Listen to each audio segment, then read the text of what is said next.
নরসিংদীর মিঠামই, যেটা প্রাকৃতিক সৌন্দর্যের জন্য এখন বাংলাদেশে খুব পরিচিত।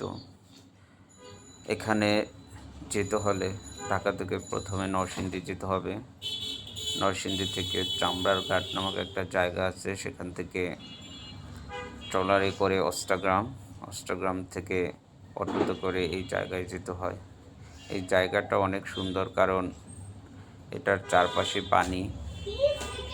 এটার পাশে আরেকটি জায়গা আছে যেটা ইটনা নামে পরিচিত। ইটনা, অষ্টাগ্রাম থেকে ইটনা যেতে এই জায়গাটা পার হয়ে যেতে হয় এবং প্রাকৃতিক অপরূপ সৌন্দর্য উপভোগ করা যায়।